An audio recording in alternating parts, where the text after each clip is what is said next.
A few years ago, I was speaking at a public high school in Texas, and after the talk, a teenage girl approached me, and she said that she's been in a dead-end, abusive, possessive relationship with an older guy for about 4 years, and it's just going absolutely nowhere, and she didn't know how to get out. And I told her, look, just tell the guy you won't sleep with him anymore, and just watch what happens. And she said, okay, well, I can start there. And she said, and I don't want this anymore. And she took off her necklace, and she said, he makes me wear this. He's just so possessive. And she left, and I took the necklace from her. About 20 minutes later, she comes skipping back into the gym. She gave me a big high five. She said, I did it. I dumped him. I said, well, what happened? She said, I told him I wouldn't sleep with him anymore, and he slammed his locker shut. He threw a book at me, and he said, where's your necklace? And she said, I gave it to the chastity guy. And he said, well, what's he going to do with it? She said, he's going to destroy it. And you see what happened with this girl who had one moment been a little passive wallflower, decided she wanted to sprout a backbone. She tested his love with chastity. Now, chastity is not some repressive, prudish, Victorian idea that sex is inherently bad and dirty. No, it's a virtue that allows you to see if you're being loved or used. And so often, sex will cover up an absence of love that has entirely failed to develop. And so when she challenged him, look, do you love me? Or do you just love sex? Do you really care for me, or you just care about getting pleasure? The demands of authentic human love were altogether too great for him, and he shrunk from the challenge. And so to realize that if a woman hopes to find love, the most important word she needs to learn is that word no, to have a backbone. In fact, my wife and I wrote a book for girls called How to Find Your Soulmate Without Losing Your Soul. And in it, we quote girls that we've met around the world on their backbones. One girl, teenager in Los Angeles, said that one of the criteria she uses to screen out potential guys, she says, look, I don't mean to sound cocky, but I don't want to marry a guy unless he's worthy of my body. Now, by that, she didn't mean she had some flawless figure. She just knew the dignity she possessed. Her body's a temple of the Holy Spirit. Another girl, when breaking up, said this. She said to the guy, not only you did not deserve my body, you don't even deserve my time. Another girl said, I don't hook up. I have morals. If you don't respect that, go home.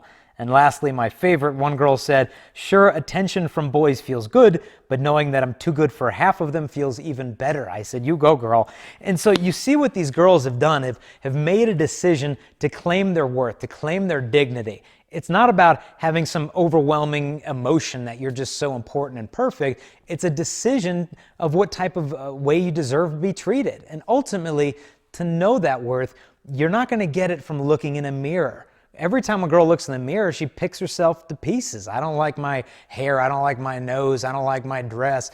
But I think just take a break from that for a second and look for your reflection in the eyes of God. Gaze into that mirror, and He's going to teach you your value. In the Old Testament, in the Song of Songs, erotic love poetry, the lover says to his beloved that her body is like a garden that is locked, a fountain that is sealed. Now, in the Old Testament, in ancient times, pure, clear water was a scarce resource. So they locked it up in a spring with a garden behind a gate to keep any strangers from coming in and contaminating or stealing the water. And that biblical metaphor is used towards the woman's body, that it's not covered and hidden because it's bad and dirty, but precisely because the value is so great. Another way to look at it is that you as a woman, the woman is the most beautiful being on earth. There's nothing of greater beauty on earth. And in heaven, there's nothing more beautiful than God Himself. And so if God's the most beautiful being in heaven, you're the most beautiful on earth, I think women should look to God as to how you should unveil that beauty to the world, how you should reveal it, not just expose it, but unveil it. You look in the Old Testament, the Holy of Holies was the most sacred place in ancient Israel. They had the Ark of the Covenant, the dwelling place of God. And this was housed in the Jerusalem temple behind a veil, behind another veil. And only one man, the high priest, on one day of the year, the Day of Atonement, could pierce through these veils to be in the very presence of the divine, to see the glory of this great mystery unveiled. And the theologians have said that he would wear around his ankles bells, so those on the outside could hear him walking through the temple and saying his prayers. They said he would have a belt around his waist with a rope tied to that, so that that rope would extend outside the Holy of Holies. Why? Because if he came into the presence of God and were struck dead by the very glory of God, that they, on the outside, could pull his body back outside without they themselves having to enter in. And you could imagine the trembling reverence with which he would approach this great mystery. And so likewise, I would say that a woman's body, I would say that your spouse, only a worthy spouse deserves to see the glory of an unveiled mystery.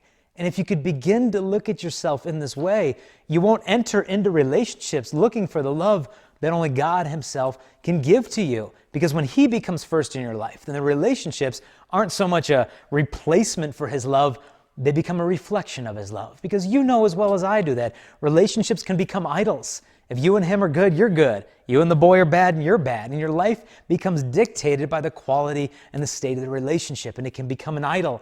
But all idols are meant to be broken. And so take that step back. Don't let it get too intense early on. I've had girls tell me, I can't break up with him. He told me if I ever left him, he would die without me.